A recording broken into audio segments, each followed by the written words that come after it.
We are here. What's going on, everybody? Welcome to this week's episode of the Lopes Goes Last podcast. I, of course, am your host, Tyler Lopes. If you have not subscribed yet, please feel free to do so. Also, hit that bell icon so you never miss any one of my videos. Also, like and share this video so we can help the podcast grow. And also, please follow me on Twitter at Lopes Goes Last and on Facebook at Lopes Goes Last podcast. Description for those will be in the description below. I'm very excited to be able to bring you this episode of the podcast this week. A lot of good stuff going on this week. Very happy to kind of have a couple of weeks of some normalcy here. So I'm very excited to just dive into it. So, and if you can see, I don't know if anybody recognizes this shirt here, but I am wearing the jersey of the mighty Grimsby Mariners. For those of you who are fans of the mighty Grimsby Mariners, you know, there might not be very many of you that are going to watch this podcast, but shout out to the Grimsby Mariners, my favorite soccer team in England. So just a huge shout out there. Thought I'd wear the memorabilia for this podcast. So yeah, awesome with that. And let's jump right into it now with this week's news in sports. Some good stuff going on, certainly. We'll start off with first things first. Running back Frank Gore has called it a career at 38 years old, and he will retire as a San Francisco 49er, where, of course, he spent the biggest chunk of his career as compared to any other team that he has been on. Of course, he has been on quite a few teams at this point, but obviously, I think he will be most fondly remembered as a 49er. So certainly that's great for him. It's absolutely crazy. A 17-year career. I believe he was a rookie in 2005, if I am not mistaken. And obviously, it is 2022, so you can say 16-year career, but you know what? What's the difference at that point? Let's round up to 17. And unless I'm mistaken, I don't think there's any other running back in NFL history that has had a career that's that long. I know, guys like Curtis Martin, Walter Payton, guys like that had, 13-year careers. I've seen, a 14-year career. I can't remember who it was exactly, but in my research, I didn't find anybody that has played the running back position in the NFL that has lasted for as long as Frank Gore has. Now, I could be mistaken on that, and if any of you out there do know if there is somebody that has played for longer in the NFL, feel free to comment that down in the comment section below. I'd love to kind of, learn something with that, but I've looked and I can't find it, and again, that might just be me. I might just not be looking in the right places, but nonetheless, absolutely wonderful career for Frank Gore. Obviously, he hasn't really been in the spotlight in terms of being, your featured back for the last few years. But I do think that just the fact that he's been out there, he's been consistent, he's been available for 17 years. And obviously, not all of those 17 years has he just been available. He's obviously a great running back for a good number of years and a very solid running back for another good number of years after that. But certainly just an amazing feat to be able to last that long as a running back, where I think the average is about 3 years of playing in the NFL. Average running back lasts about 3 years before they're done. Obviously, 5 times, almost 6 times that amount went Frank Gore. Certainly an amazing thing. What a career. I think he deserves to be a Hall of Famer just on longevity alone, just on the sheer feat of the fact that he's played for this long. But we'll see if that manifests itself over the next coming years. It's definitely not a guarantee, but we shall see. Also, just earlier today, in fact, just a few hours ago, by the time of this recording, the Philadelphia Eagles have agreed to trade picks number 16, number 19, number 194 in this year's draft to the New Orleans Saints in exchange for picks 18, picks 101, pick 237, a 2023 first-round pick, and a 2024 second-round pick. So some huge, kind of crazy moving back and forth there for both teams. And I definitely think it benefits both teams, albeit it is a little bit messy for sure. I was kind of trying to figure out a way to tell you guys kind of what what the trade was is kind of difficult with all the moving parts. But I think this is the best way to do it, is just kind of list the numbers for each team, and let you guys kind of understand the how much they one team moved up in order to move back, and how much one team moved back in order to move up, whatever the case is. I really do like this, though, for the Eagles specifically. I think they are going to end up getting the better deal here. Certainly, you could make the argument for both teams. I can certainly see, the argument that the Saints won the trade. They got an extra first-round pick in this year, and they didn't even really have to, give up anything crazy. They did have to give up a first and a second in the next couple of years, which is a pretty steep price to pay. But for the Eagles, I think that, they're going to have multiple first-rounders now, in this draft and in next year's draft, and I am a huge fan of teams being able to do that. I'm a huge fan of teams being able to, if they have a high-valued pick and they don't necessarily have a huge need for anybody at the time, I think that people should trade back more often. I think that it should happen more often.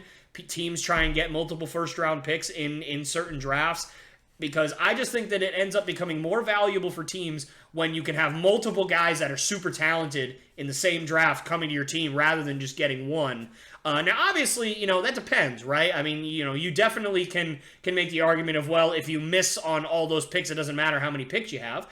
And you would be absolutely correct. But I think that, a lot of general managers, they do their homework. They're smart enough to know what guys would fit their scheme, what guys would be good for them. And if you're going to do your homework and you're going to trade back, you are confident that there is somebody there that's going to fit your scheme and that's going to play well for you at the spot that you're trading back to. So, I definitely think that it ends up working out more times than not when you trade back versus trading up for a guy, because then you're putting all your stock in one guy. I mean, think about the times in the last few years that teams have given up a crazy amount of picks for players. Bears with Mitch Trubisky. The Bears, again, with Justin Fields, although that's still, we're still waiting to see how that pans out. Obviously, the Eagles for Carson Wentz. That didn't pan out either.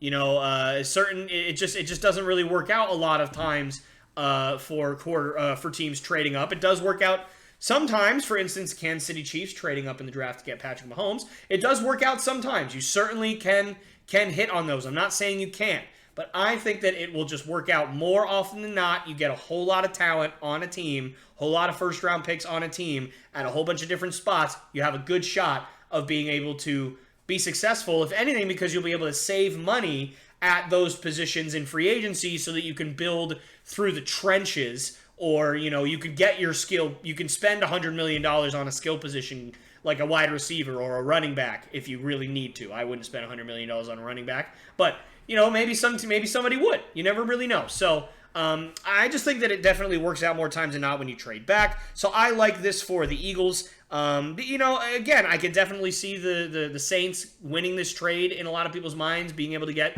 that extra first-round pick this year. And, obviously I think that the Saints would be wise to draft a quarterback with one of those picks and a wide receiver with the other. I think that those are the two biggest needs right now, even though they did re-sign Jameis Winston.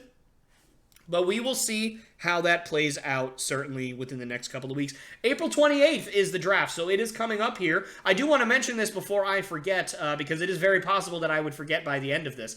Within the next couple of weeks, I am going to do another mock draft. I want to try and get 2 mock drafts in the next 3 weeks, 4 weeks, whatever it is, until the 28th from now. So, I will say it might not happen. I might only end up being able to do 1.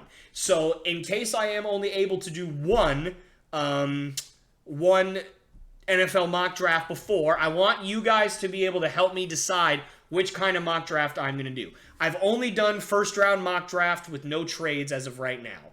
I certainly feel capable of doing a 2-round mock draft right now, and I'm definitely capable of doing a first-round mock draft with trades. So, choice being, would you guys rather see me do a 1-round mock draft with trades, or would you rather see a 2-round mock draft with no trades? You guys decide. Let me know in the comments section, or if you have my personal information, you can let me know through that as well. Let me know on Twitter. Let me know on Facebook, whatever you guys need to do. I certainly want to hear your guys' opinion. I want to give you guys what you want. But yeah, so that's a little bit of update of things to come. But moving on, there are a few MLB moves that have occurred over the last week or so. So I wanted to just mention those real quick before we kind of get into the real nitty gritty of this video. Tough Talk is going to be a grind today, so just prepare yourselves for that. I'm very excited. So yeah, again, as I said, a few MLB moves to go through here. First of all, Jacob deGrom has what they are calling a stress reaction in his right shoulder and will be shut down for at least the next 4 weeks. A huge blow to the Mets, and I feel bad for the Mets. I really do, and the reason is, and I don't really particularly like the Mets. They don't really do anything for me. I'm from Boston and they're in New York. I know we're not in the same division. They're not the Yankees or something like that. But, they're in New York. So, I don't really care much. But I do feel bad because they have really, tried to go all in over the last couple of years. They've spent big money on, Francisco Lindor, Max Scherzer. So, they've given guys bigger contracts over the last few years than they've been willing to do in the past, trying to really solidify, that team, and it just has not panned out for them. And obviously with deGrom, he's phenomenal, and it sucks that he's injured, because Max Scherzer is also. At least as of the last time I looked, he was out with a hamstring issue. He should be ready, if not for opening day, then certainly maybe a few days after that. But still, you spend all this money on pitching and all this money, and it just hasn't worked out for the Mets so far. And as far as deGrom goes, he's the most talented pitcher on the planet, and I don't even think there's really an argument for that. He's just when he's on, he is nigh unhittable. When he is on. Last year before he got injured, I think he was, despite being on the Mets, who were not very good, he was 7-2 with like a 1.03 or 08, whatever it was, ERA, leading the league in strikeouts. It was just unbelievable what he does when he's healthy. He is, again, nigh unhittable. But it just the two deadly words of if healthy. It's just always going to come back to bite deGrom, it seems. And it wasn't really something that was haunting him, at his early stage in his career. A little bit he was injured early in his career, but not to this extent. Obviously, last year missed most of the season. This year he's going to be out at least a month or two. So it just, I really feel for him, and I certainly hope that he gets.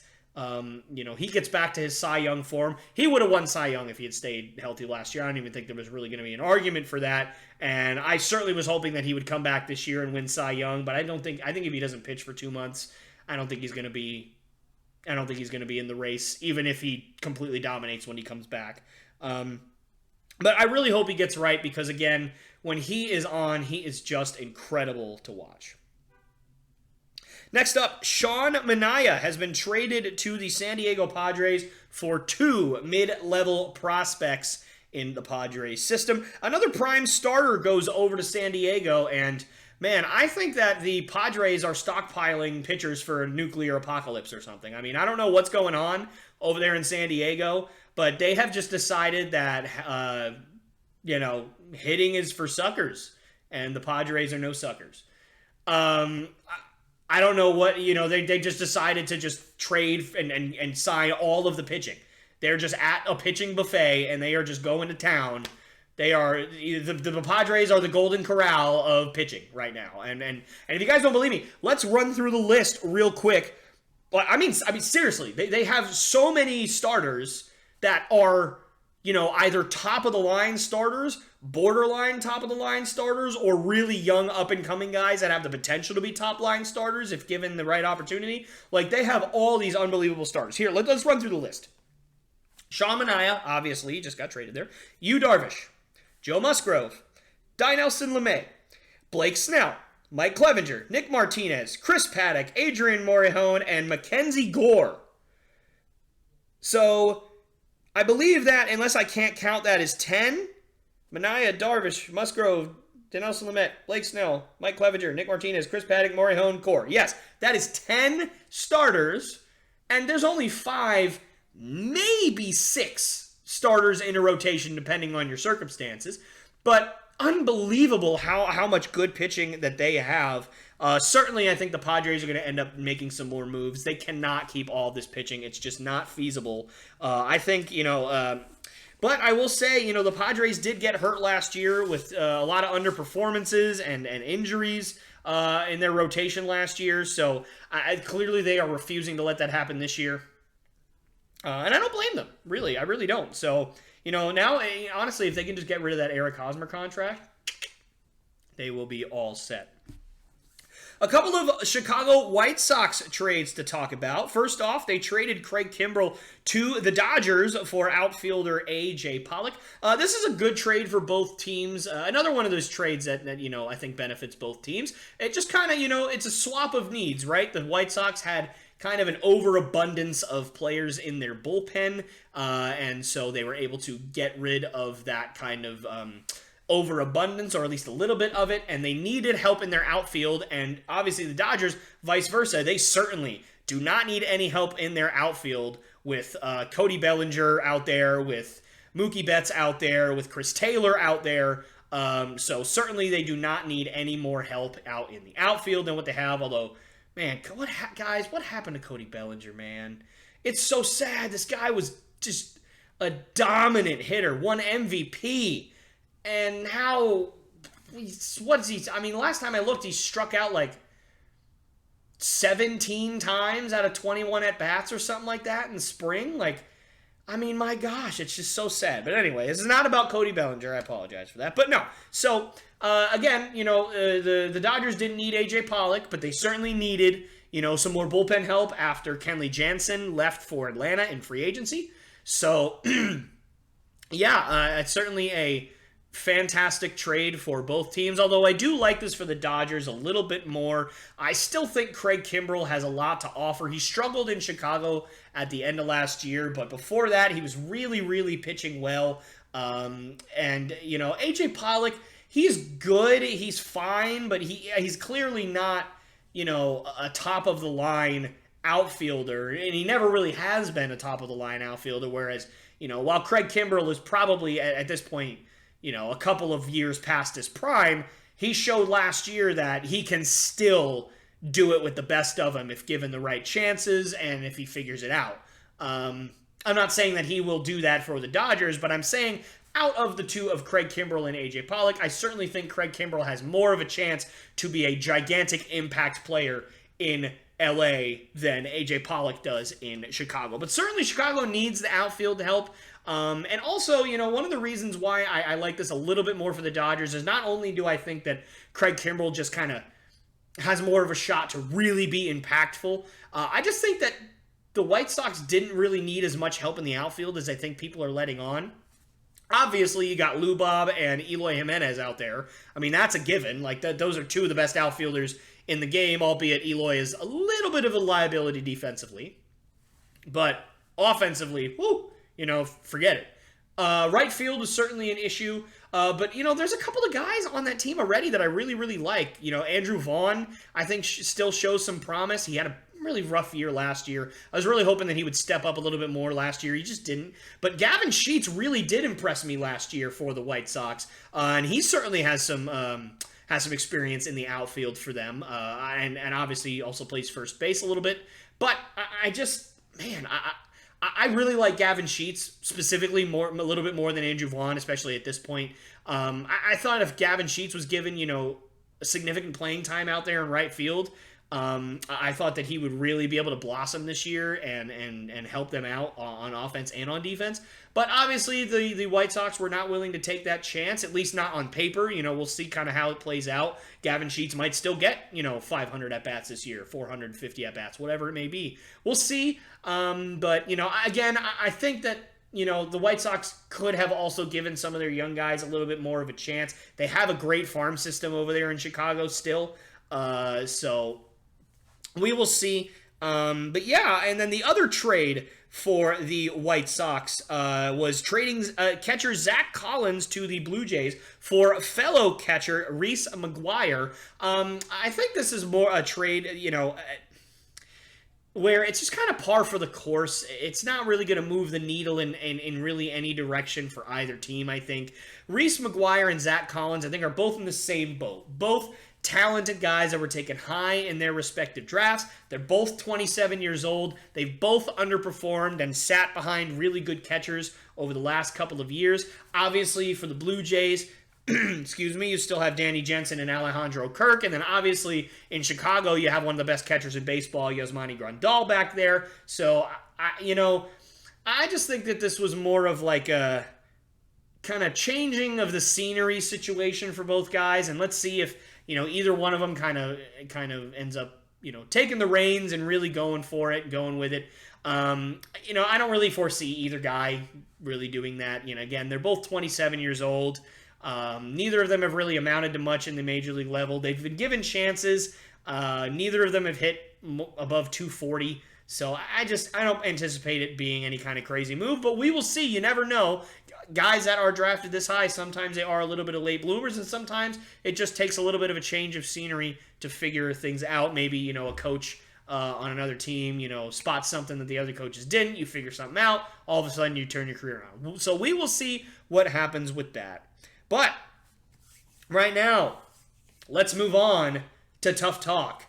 Okay.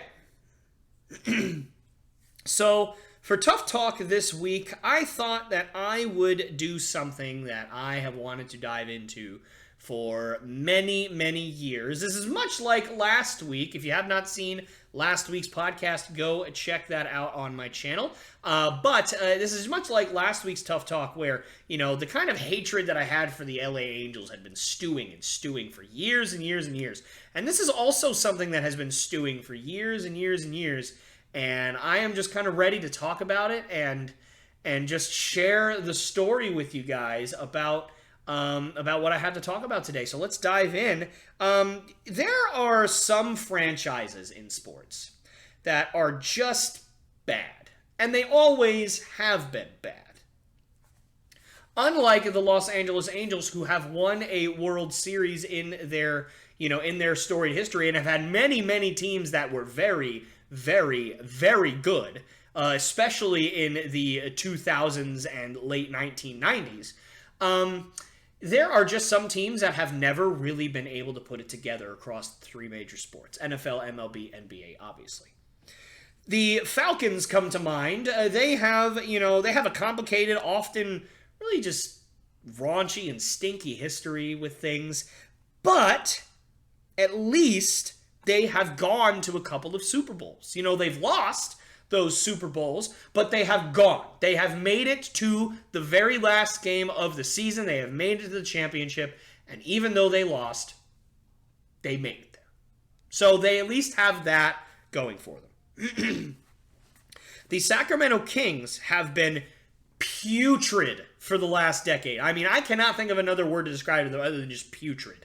Like, they are just so bad, and they have been for many, many years. But at least in the early 2000s, they had arguably the best team in basketball for a couple of years. I mean, they had a crazy amount of talent, and many people still believe that they would have gotten a championship had it not been for one of their series with the Lakers actually kind of being famously screwed over by the refs, which has obviously been, talked about quite a bit in the last 2 decades, because it has been publicized famously by Tim Donaghy, one of the referees that was kind of involved in that whole cheating scandal and everything like that, where the referees were fixing games in order to, gain more profit and everything like that. And obviously the NBA did not want the Sacramento Kings, the lowly, small town Sacramento Kings, going to the finals when Kobe and Shaq could have gone instead.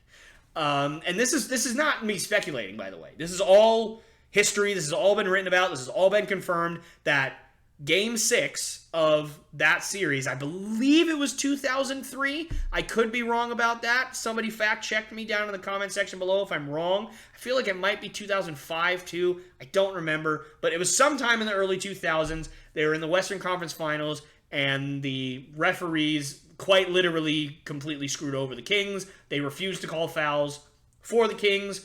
I think Shaquille O'Neal shot like 26 free throws or something like that in the fourth quarter. It was a ridiculous number, whatever it was. And obviously they ended up losing that game, and then they lost in Game 7, and it was just, it was very famously the Kings got absolutely screwed. And I think they would have won the championship that year, and so do many people. So, Kings, been terrible for the last decade, but at least they have that. They at least have that claim that they had been good at some point in their career. The Seattle Mariners are another team that come to mind that have been absolutely horrible over their last, few decades, right? I mean, so basically since their inception, they've been terrible. But they at least have, to their name, the best record for a regular season in the history of baseball. They won 116 games in the regular season in 2000.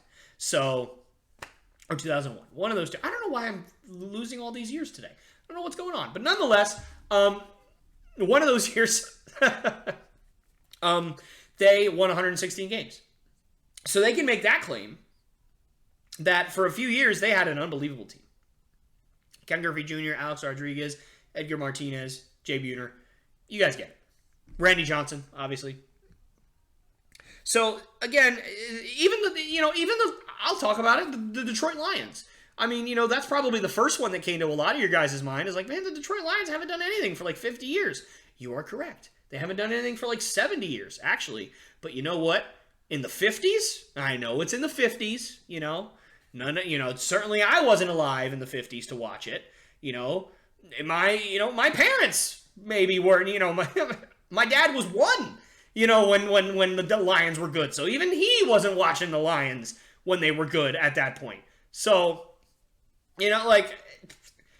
what proof do I have? Well, they won 3 NFL championships with an amazing quarterback named Bobby Lane, who is very, very, very good and very, very, very underrated in history. He's one of the greatest quarterbacks of all time, and I'm sticking to my guns on that. So, even the Lions, the lowly Detroit Lions, who can't do anything, have had a period in time where they were amazing. But there is one team that has been, other than a couple of years in recent history, the absolute worst franchise in sports. And they only, within the last maybe 5, maybe 10 years, I wouldn't even give it 10 years. I'd say 7 or 8 years at most, crawled their way to being like the second or third worst franchise ever. And even that, maybe not. Maybe not. They have been definitely the worst franchise over the last 50 years. And that franchise has underperformed, choked when it has mattered the most, and have been second-class citizens in their own city to another team that plays in their own stadium. They are not even respected by their own fan base in terms of their own fan base likes another team that plays there better. If you have not figured out who this team is the Los Angeles Clippers. The Clippers are, without a shadow of a doubt, at least in my mind, the most tortured franchise of all time and the absolute worst franchise of all time. And at the conclusion of this segment of Tough Talk, hopefully, I will be able to prove it to you and convince you. And let me tell you, there's some stiff competition. I just named a whole bunch, right? Obviously, Lions, right? Falcons, Mariners, Sacramento Kings. Obviously, there's plenty of teams that you can think of that have been absolutely horrible, basically since their inception. So there's, again, plenty of stiff competition just in those 3 sports. And then obviously maybe in hockey, maybe in soccer. Although, guess what? I don't really know much about those sports. I don't. So I'm not super caught up on the history of all of those sports. So if there's a franchise in those sports that is more tortured than the Clippers, I would love to hear about it. Because, heck, if I like it enough, I might talk about it on Tough Talk one of these days. But we will see. Nonetheless. So, I would like to take a deep dive into the history of the Clippers franchise, their low points, their lower points, their blown chances, the height of the Lob City era. And unfortunately, I will talk about Donald Sterling. I don't want to. I'll talk about him briefly because he is a part of the reason why this team has been so bad. I mean, he's just a moral stain on the franchise. But quite frankly, he doesn't deserve my time, your time, or anybody else's time. So hopefully I don't spend, a good amount of that time that he doesn't deserve talking about. Okay. First, we got to start, obviously, at the very beginning. They started out as a franchise in 1970 when they were known as the Buffalo Braves back then. And really the only player of worth during this time that they had was Bob McAdoo, who, another guy that is criminally underrated. He's one of the only big men in the sport of basketball that I think could seamlessly transition to today's NBA and be perfectly great. I think he'd still put up the numbers that, or at least close to it, the numbers that he put up back then today, because he was a shooter. Back when being a shooter as a big guy wasn't really cool. Bob McAdoo was just a man that was almost born in the wrong time. And so a lot of people forget about him. A lot of people, haven't maybe not even heard the name of Bob McAdoo. Although I would hope that a lot of you guys that are basketball people have heard the name Bob McAdoo. But nonetheless, I've said Bob McAdoo way too many times. Bob McAdoo. Okay. So,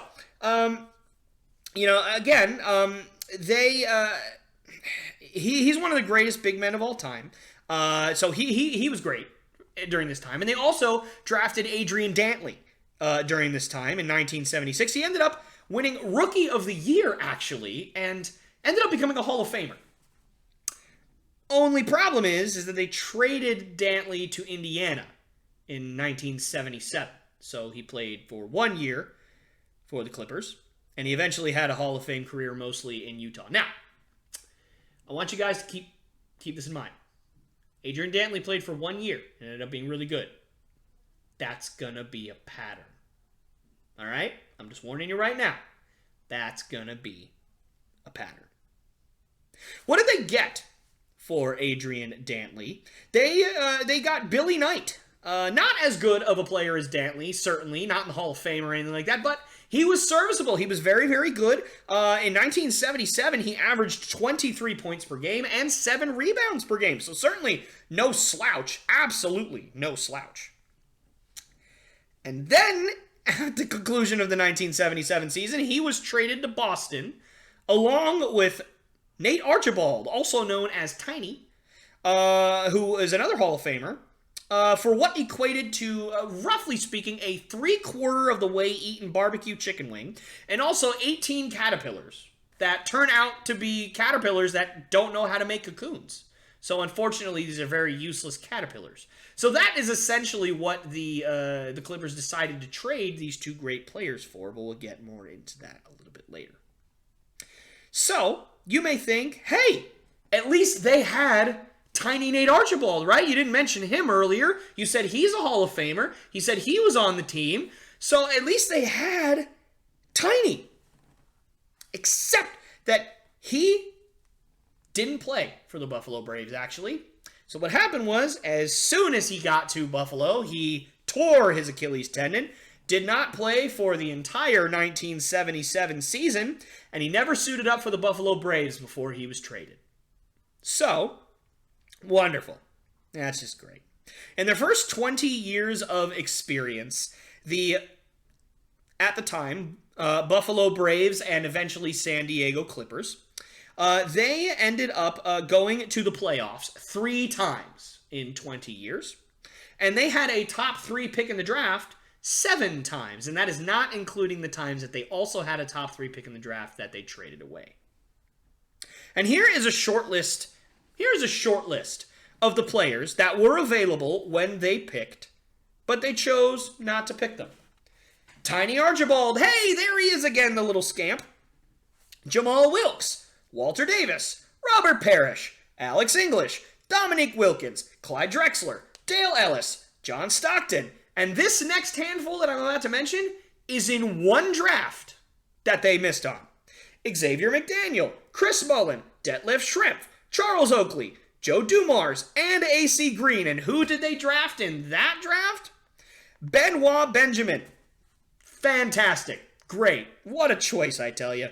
Also, they passed on Scottie Pippen, Horace Grant, Muggsy Bogues, Reggie Miller, Reggie Lewis, Mitch Richmond, Glenn Rice, Cliff Robinson, and Tony Kukoc, all before 1990.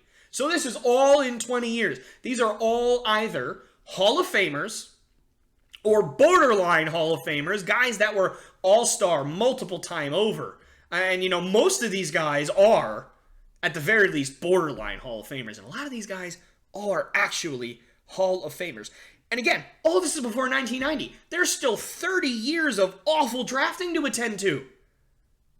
And in many instances during this time, the very, very, very bad Los Angeles Clippers did very, very, very bad things by trading their high picks, because again, they were very, very, very bad, to teams for veteran players as if they were a good team and they were one piece away from winning a championship. Trading away draft picks for veteran players is what teams that are going for a championship do, not teams that have the second pick, first pick, third pick, fourth pick, whatever in the draft. But the Clippers did that multiple times. Let's run through a few of them, shall we? The Clippers traded, they traded Bob McAdoo, who many still consider the greatest player to ever play for the Clippers, to the Knicks for John Gianelli, who never became an All-Star. They traded Moses Malone in October of 1976. They gave up their 1978 first-round pick in the process to trade away Moses Malone. They traded for Moses Malone and gave up their 1978 first-round pick in the process. Excuse me, I misspoke there. And that ultimately would become the number one pick in the draft. But hey, listen, that's fine. That's totally, totally fine, because Moses Malone is one of the greatest players of all time. I mean, top 20. He is unbelievable. First ballot Hall of Famer, 25 points a night, 9+ rebounds a night. Every night, this guy was absolutely phenomenal. So they got a steal. One first-round pick for a top 20 player of all time. Isn't that great? No, it isn't. You know what's interesting? They then decided to play him a total of 6 minutes in 2 games. Moses Malone said, "Hey guys, can I play?" And they went, "No!" And then they traded him to the Houston Rockets for 2 first-round picks, who they used to select Wesley Cox, great, and Michael Ray Richardson. Hey, at least he's decent, right? He was an all-star. But the pick they used to trade Richardson away, so even though he was a full-time all-star, it wouldn't be for the Clippers. They traded away another good pick to get Richardson. And Richardson then was flipped for Nate Archibald, along with a guy named George Johnson. Nate Archibald, hey, there he is again, the little scamp. Isn't that fun? So, the Clippers then had not 1, but 2 different chances to have Hall of Famers on their team in Moses Malone and Nate Archibald, and they traded them both away within the span of 12 months, or I guess a year. That would be a year. Crazy stuff, man. Crazy.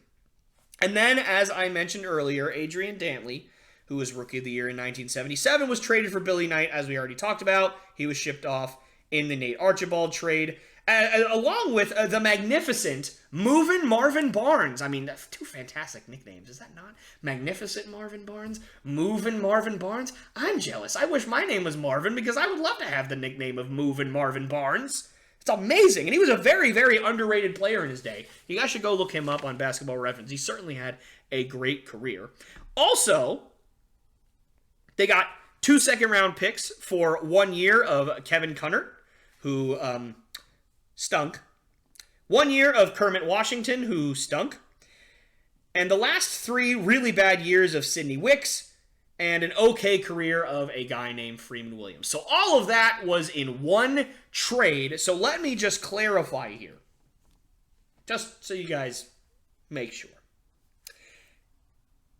Nate Archibald, Hall of Famer. Billy Knight, All-Star. Magnificent Marvin Barnes, All-Star. And 2 second-round picks, all in 1 trade for 1 year of a guy who stunk, 1 year of a guy who stunk, 3 years of a guy who stunk, and one guy who was average, moderately respectable, maybe a little bit above average. I'll give Freeman Williams credit. He was a decent player. Guys, I can't make this up. And here's where it gets even worse. So the 2 second-round picks, one of them was used. I don't even remember who they drew. I don't even remember who got drafted with one of them. But you know who got drafted with the other second-round pick? Little-known guy by the name of Danny Ainge. One of the greatest Celtics of all time. Has been the general manager of the Celtics for the last 15 years up until this past season. Just one of the greats. Just one, a Hall of Famer. Just a guy that, is phenomenal. So not only did they give up a Hall of Famer and 2 All-Stars, they gave up a draft pick that could have been used to select another All-Star and another Hall of Famer. Unbelievable. Guys, I can't make this up. And this rabbit hole just keeps going. It just keeps getting deeper and deeper and deeper and deeper. But out of respect for you guys, because I'm sure even I might be lost at this point. I'm sure there's somebody sitting there going, I don't know what the heck's going on anymore. So out of respect for you, I'm going to stop and I'm going to move on to different things in terms of what is going on here. They traded their number 3 pick in 1978, which could have been used to pick Bernard King or Walter Davis, for a guy named Swen Nader. Good name, but stunk. So that didn't work. Then they signed, one of the greatest centers of all time in Bill Walton. Great, they're bringing in some talent. That's amazing. Bill Walton, one of the greats of all time, only to then watch him play a total of 169 games in 6 years. So you're talking about 30 games a year, not even. So that's less than half a season per year. Before then being traded to the Celtics and immediately playing in 90-plus games, because they made the playoffs, obviously, and winning a championship. So they had him for 6 years, couldn't stay on the court, gets traded to the Celtics, and they go, phew, at least we got that injured guy off of our, dang it, he is winning a championship. Isn't that a big, fat stinky? I mean, this is just a team that they just can't buy a break, man. I feel really, really bad for them at this point. But don't worry, I'm going to stop feeling bad for them soon. They also traded their 1984 first-round pick for World B. Free, who, I will admit, fantastic player. Averaged at 1.30 points per night for the Clippers.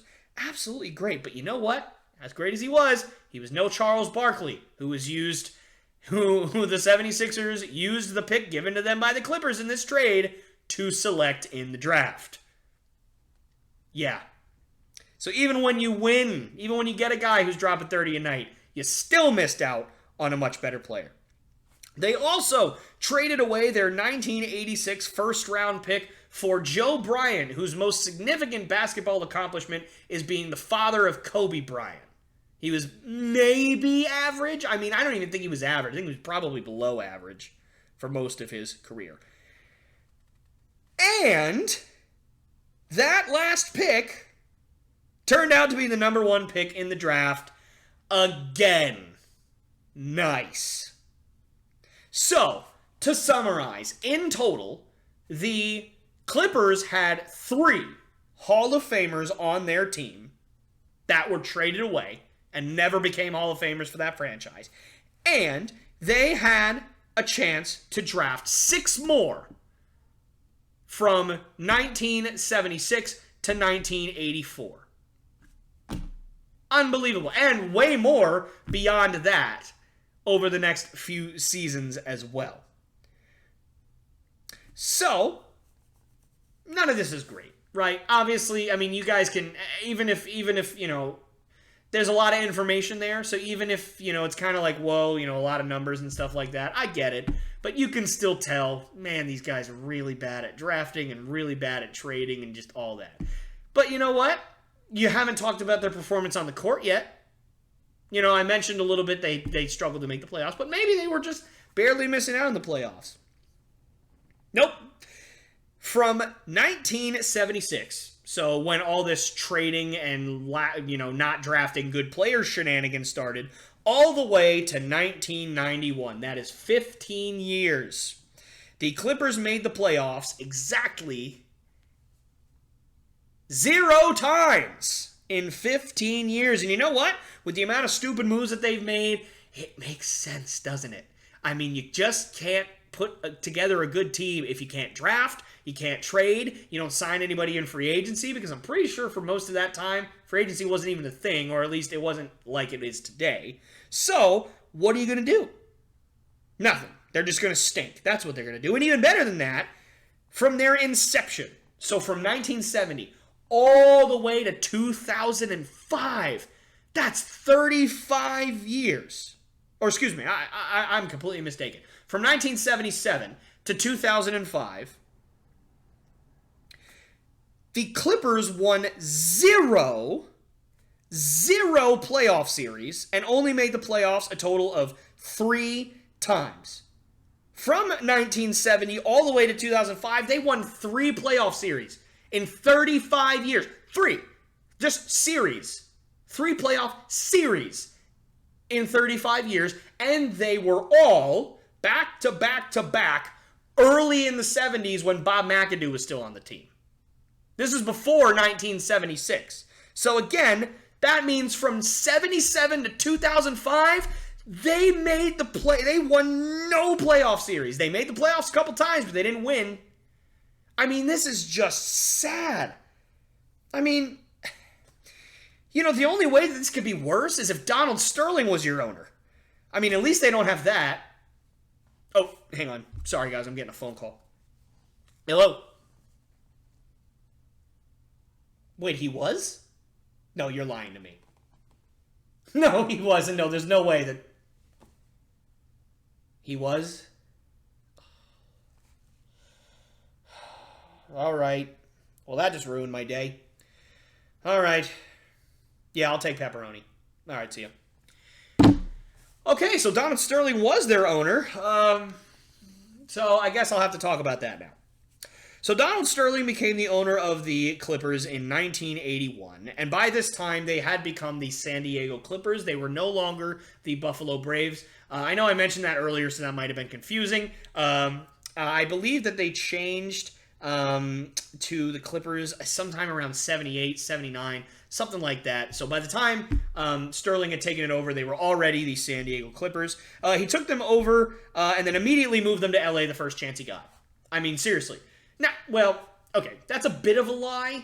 He didn't actually move them the first chance he got. He tried to move them the first chance he got, and then he got investigated by the NBA and its owners because that's a really crummy thing to do. And then like 3 years later, he actually moved them at the second chance he got. So I guess he didn't technically move them the first chance he got, but he would have if he had the chance, right? I mean, he tried anyway. So he had to wait until 1984 to be able to move to LA, and that is when they became what they are known today as the Los Angeles Clippers.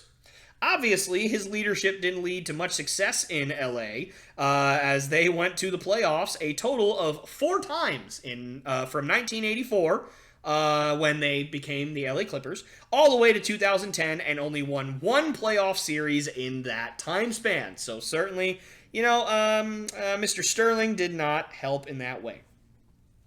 Why did this happen? Bad drafting? Absolutely.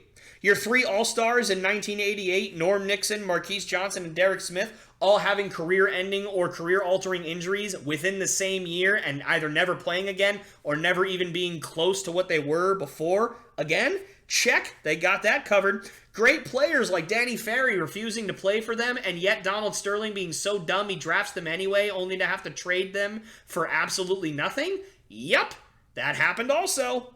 And you know what else happened? Your number 1 pick and franchise savior Danny Manning blowing out his knee and never being the same again in the 90s?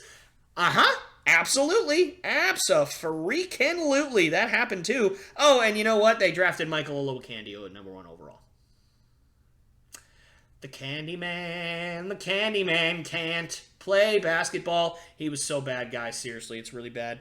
But after that, also, Sean Livingston and Elton Brand both suffered career-altering injuries on the Clippers. Sean Livingston, man, guys, don't go watch that video. I mean, I guess you can if you want to, but it's probably, you know, the most, or one of the most gruesome, disgusting injuries on a basketball court I've ever seen, including that poor kid from Louisville. I can't remember his name off the top of my head right now, but man, I mean, those two right there are the number one and the number two for me. They're just gross. And Gordon Hayward too. That was a pretty gross one.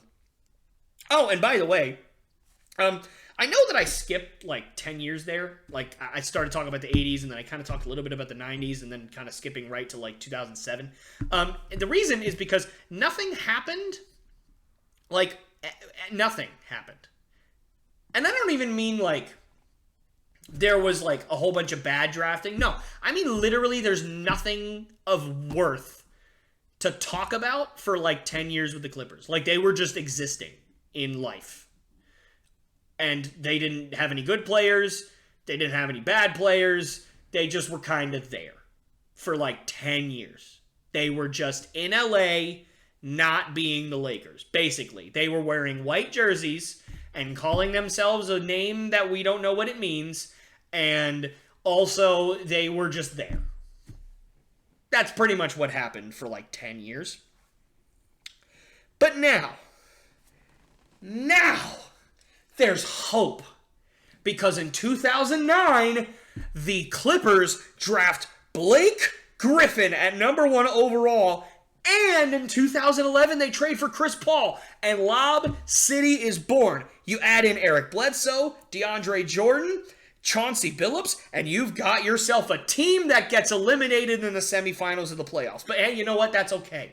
That's okay. That's okay. They're trending in the right direction. They've got momentum now because the next year they won a franchise record 56 games and they lost in the first round of the playoffs. Okay. That, you know what? It happens. You know, they played the Spurs, who were really, really good, right? I mean, at least I think they played the Spurs. I don't know. They played a team that was really, really good. Nonetheless, to beat a team that had 56 wins in the first round of the playoffs, that's a pretty good team, whoever you played. So, you know, it's fine, you know? So the next year, oh boy, they traded for Doc Rivers. Glenn Rivers himself, one of the greatest coaches in the game. And they also added guys like J.J. Redick, Matt Barnes, Darren Collison, and Danny Granger. Certainly this team's going to go all the way. Dang it, they lost to the Thunder in the semis. Oh, come on. Seriously, Clippers, figure it out. How much talent do you need? You got a great coach. You got great players. You got not a great owner. Not a great owner. But, Lord, they've been through enough. Let them win something. They've been through everything that you can imagine under the sun a franchise going through. Except this. In the middle of the first round of the 2014 playoffs, a leaked video of Donald Sterling was shown to the public in which Sterling was talking to his 22-year-old girlfriend. Sorry. Just so you know, Donald Sterling was like 80 years old at this point, so, okay. Her name was V. Stiviano. Yes, V, literally just the letter V was her name, apparently. And he was talking to her in this leaked audio, and he said all of the following, word for word. You don't have to have yourself walking with black people. It bothers me a lot that you want to broadcast that you're associating with black people. So yeah, real scumbag, I would say. I don't think that's really an argument. And he was banned from the NBA for life and forced to sell the team. Good riddance. I don't want to talk about him anymore. Although I will say, unless I'm terribly mistaken, like unless this is just some kind of Mandela effect situation where I just read this somewhere and I'm living in parallel universes in my mind and this didn't actually happen, I'm like 95% sure that the thing that he was so upset about was that V. Stiviano took a picture with Magic Johnson. You know, Mount Rushmore of basketball, the greatest point guard to ever walk the earth. Magic Johnson. And she can't post a picture of her and one of the greatest basketball players that have ever lived on her social media. Yeah. So, As if the situation's not bad enough, by the way. Of course, it doesn't matter who it was. It's horrible. It's completely disgusting, deplorable, anything you can say. But it's Magic Johnson. Really, dude? Really? Anyway, no more Donald Sterling ever again. So he's gone. Maybe things will get better, right? You got that kind of curse lifted? No, things do not get better because in 2015, they blow a 3-1 lead to the Houston Rockets in the semifinals in what would be their best chance to win a championship to date.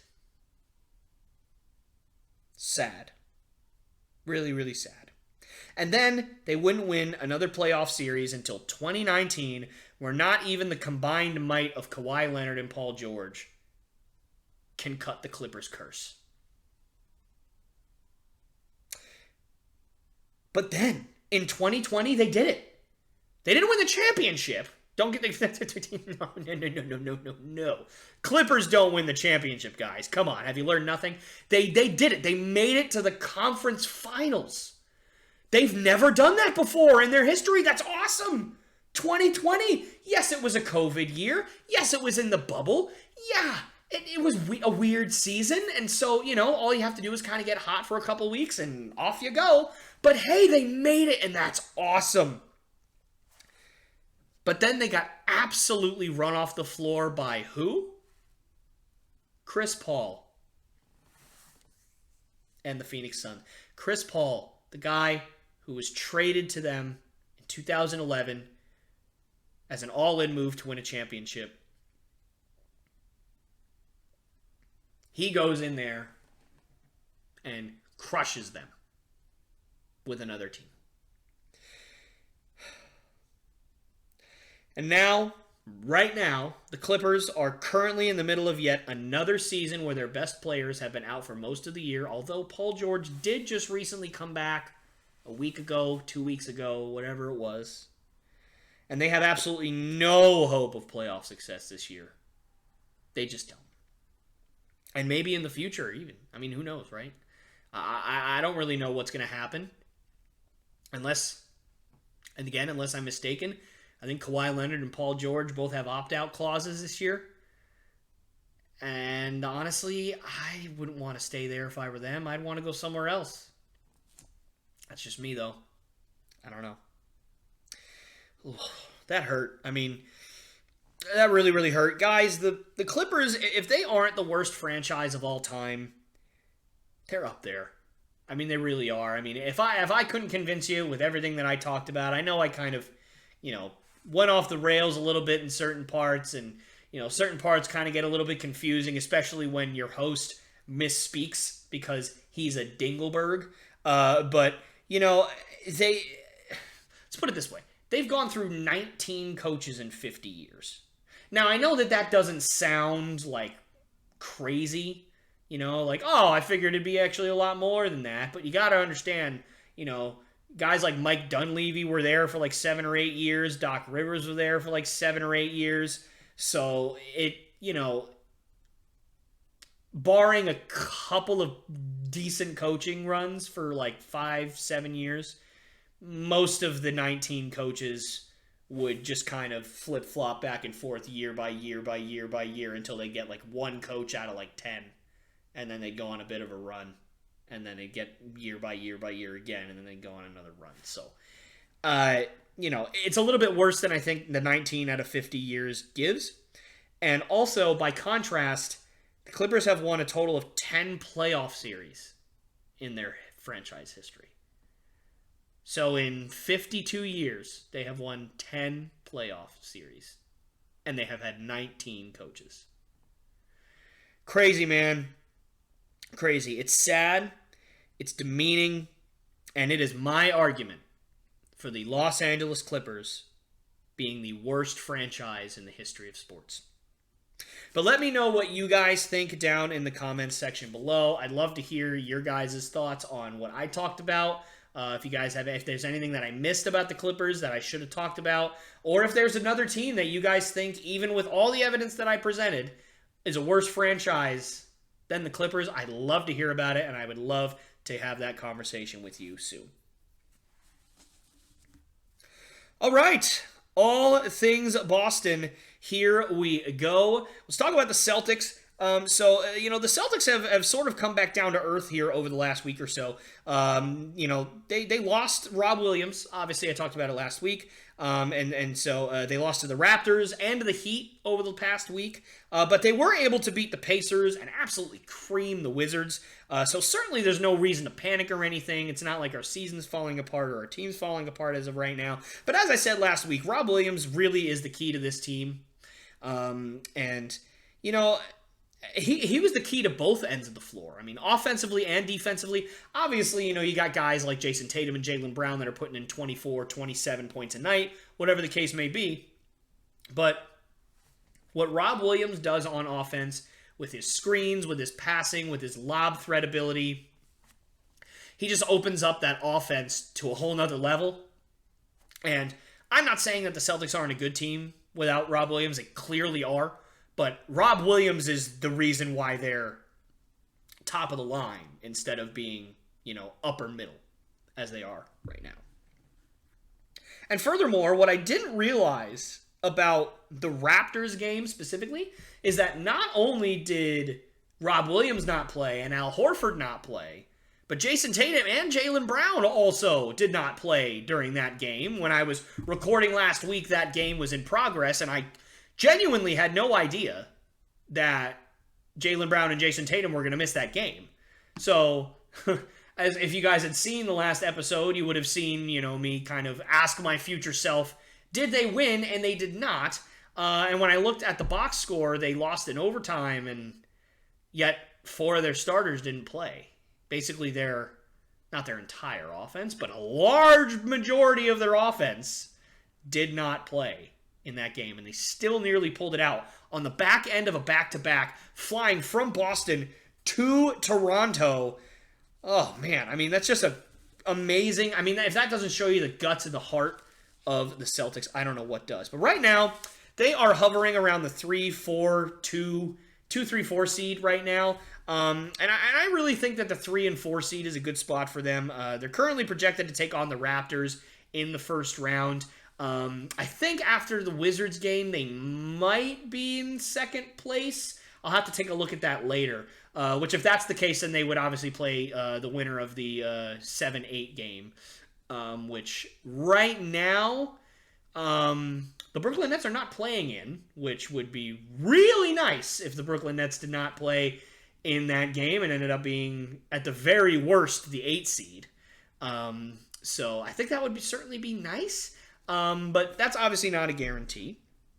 But if they are projected to take on the Raptors in the first round, I will say that I'm not too concerned about it.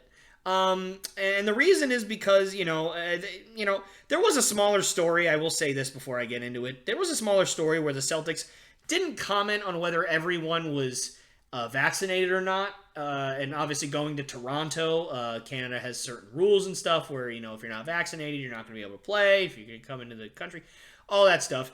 And so, people kind of made a big deal about that. They were like, oh no, are there players on the Celtics that aren't vaccinated? Is Jason Tatum not vaccinated? Is Jaylen Brown not vaccinated? No. But here's what I say. I don't think that we have anything to worry about as of right now. And the reason is because the Celtics have played in Toronto this year, and obviously, Jason Tatum and Jaylen Brown, even if they didn't play like they did a couple days ago, or they didn't, I should say, a couple days ago, they were in the crowd, they were with the team. So, I'm going to go out on a limb and say that I'm pretty sure that we've played in Toronto this year where Jason Tatum and Jaylen Brown have played. So I'm really not concerned where, and not just those two guys, but everybody has played. So, I'm not really concerned if guys don't have vaccines, because I'm pretty sure we would have known by now, because they wouldn't have been allowed to play in Toronto at this point. But, maybe that rule didn't exist early on in the year and I'm just completely blind to it. But I'm pretty sure that rule's been in effect for a long time. So, I don't really know, but Nonetheless, as much as I love Pascal Siakam, Fred VanVleet, Scotty Barnes, I don't think the Raptors have enough talent to take down the C's, even without Rob Williams. Plus, now Derek White's finally starting to hit his stride. Good. Oh, man. His stride, excuse me. He's finally starting to hit his stride. He's shooting over 40% from three. And, obviously, that's great. He's not that good of a shooter, though. He's not going to be able to sustain that. I think, right now it's kind of a law of averages situation where he was shooting really poorly, and now he's, shooting well above his average to kind of make up for it. So, I think, I don't think he's going to sustain that. He might, but I don't think he's going to. History proves otherwise. But if he can hover around 35% from three, drop it from 40 down to 35, maybe even 34, 33% from three, I would certainly take that. And I think that the Celtics would be a lot more dangerous if he was able to do that, especially without Rob Williams. Because, Derek White, for a while, I was starting to get a little worried. He was shooting like 20% from three. He just couldn't shoot it. And we were like, oh, man. Is he going to turn into another Marcus Smart from like his second and third year in the NBA, shooting 29% from three and chucking up 6 a game and wanting me to stab myself in the side of the head? Like, I couldn't deal with it. But we certainly need Derek White to knock down shots in the playoffs, especially with Rob Williams out. And speaking of Rob Williams, it seems like he's doing really, really well. He's already practicing and already working out, which is bonkers to me. I clearly don't know nearly enough about recovery from meniscus tears to be able to give like a factual statement on how he should be recovering or anything like that. I clearly have no idea what the heck I'm talking about because, I know that tearing your meniscus is not as serious as tearing like your ACL or your MCL or your PCL or any of that stuff, but he's barely a week out of surgery and he's already working out and he's already practicing. Like, that seems wild to me. And, good for him, certainly. But, and I'm certainly hoping that he'll be back by the second round of the playoffs. I think that even without him, depending on who we play, basically if we play anybody but the Nets, I think the Celtics have enough talent to get to the second round of the playoffs. And if Rob Williams can make it there, I think the Celtics have a really, really nice chance of being the NBA champions at the end of the season. I'm not saying it will happen. I'm saying it could happen. The Celtics have proved that they are among the best teams in the NBA when they play at full strength and when they play at full potential. So we will see how that goes. On to the Boston Red Sox. Not really much to report. Obviously, spring training going on right now.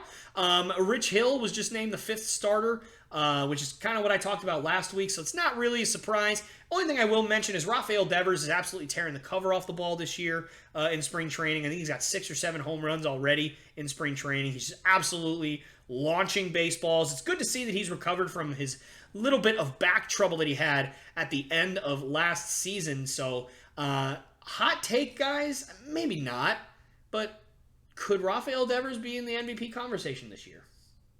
I think he can. I think he really can. He's only 24 or 25, something like that. Still very, very young.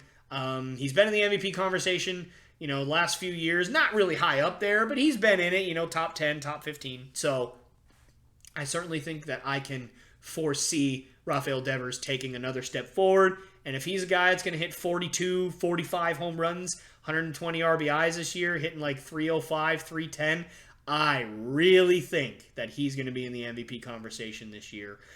So we'll see how that goes. And now, news out of the Patriots camp.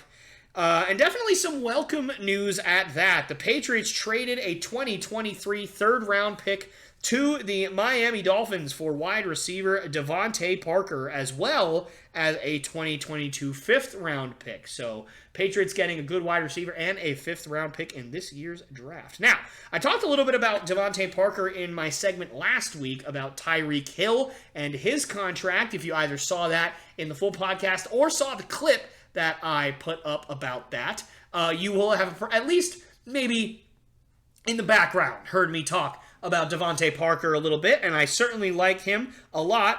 And don't get me wrong, he's not he's not the absolute bona fide number one wide receiver that I think a lot of Patriots fans, including me, really, really want the Patriots to get.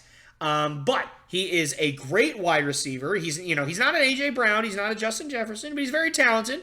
And he's certainly capable of putting up 1,000 yards like he did in 2019. He has done it before.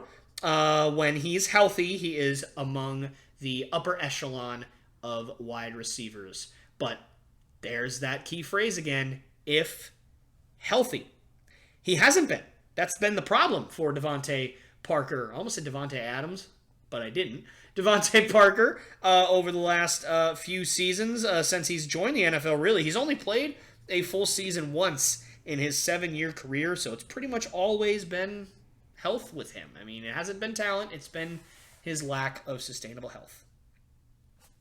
Now that we got the negatives out of the way, let me tell you how great this trade was. I mean, I love it. It was virtually perfect for the Patriots right now for what they need. He gives you something on offense that you just don't have.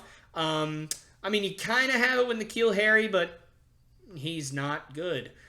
So you're going to get a guy that's actually probably going to be able to follow through on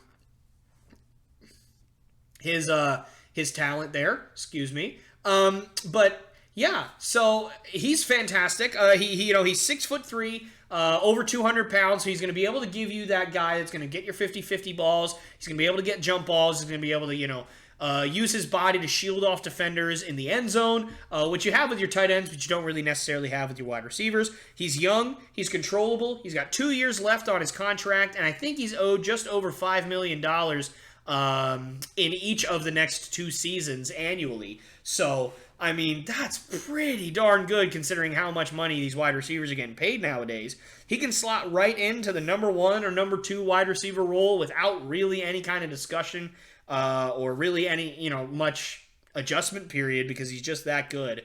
And even though I did say that he has played 16 games only once in his career, he has never played less than 10 games. So, it's not like he's been out for the whole year every year or had major surgeries or anything like that have kept him out for, entire years and everything like that. But he has been out there for the majority of games every single year. So, even though, yes, health is still a concern, you're still probably, more likely than not, going to get Devontae Parker for at least the majority of your season.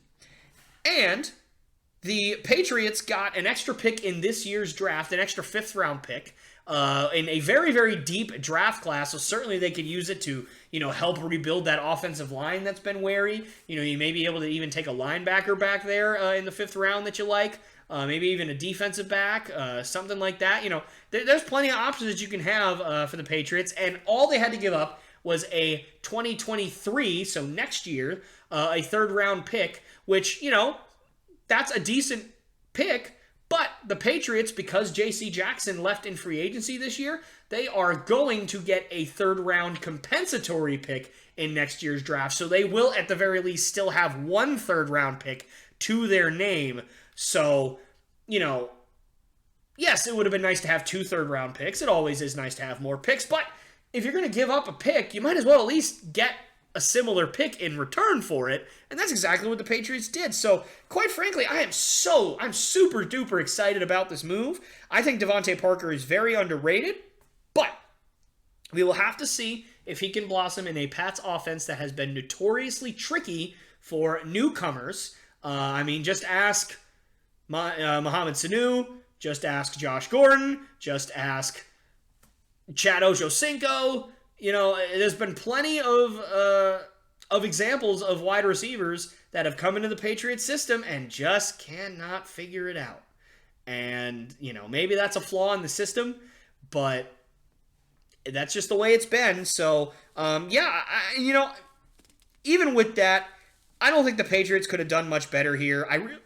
I realize that the Patriots really need a legitimate number 1 wide receiver, but I will say this, with the additions of Ty Montgomery, who's a good kind of, hybrid running back wide receiver, a healthy James White coming back this year, hopefully Jonnu Smith taking a huge step forward in this year's offense, and Nelson Aguilar giving anything in the offense this year, figuring something out. And the Patriots now have the ability to move up in the draft, move back in the draft, stay at 21. My sincere hope is that they trade up, or hopefully, like last year, they just stick at number 21 and this guy just ends up falling to number 21 and they draft wide receiver Jamison Williams out of Alabama. Because with Devontae Parker and with all the wide receivers that you still have on the team, it's really not going to hurt you that much to take a wide receiver that's not going to play for you for a year. Because next year, you're probably going to lose Jacoby Myers. You might even lose Nelson Aguilar. Jamison Williams can slide right in there and be your number one wide receiver, assuming that he ends up getting healthy and returning to form, which I don't doubt that he will. So, that's all for me today, guys. Thank you so much for letting me divulge to you. I loved Tough Talk today. Obviously, I think that there was a lot of information to dive into there. So certainly I can completely understand if, it kind of, the dates jumping around and everything. And sometimes they traded picks, in 1977, but in 1977 they traded away like their pick in 84. And you just, it kind of jumped around a lot. And so I do apologize if I did end up losing some of you. So and if I did, I would certainly love to, have more conversations about these topics with you guys that might make a little bit more sense here. But nonetheless, I had a great time talking about it, and I hope you guys had fun too. But nonetheless, I'm just so grateful for you guys. Thank you so much for watching, and I will see you next time. Hey guys, me again. I just want to say thank you so much for checking out the Lopes Goes Last podcast. It means the world to me that you decided to stick all the way to the end. That's super cool. So thank you again. And if you really, really like what you see, I'd love for you to subscribe, like the video, and share it with all your family and friends because, this is my passion project. This is what I love to do, and I really want the sucker to grow. And the only way that can happen is through you guys, is if you guys can help me out. So again, if you like what you saw, please subscribe, like the video, share with all your friends and family. That's the only way this is going to grow. And yeah, I'll see you guys next time.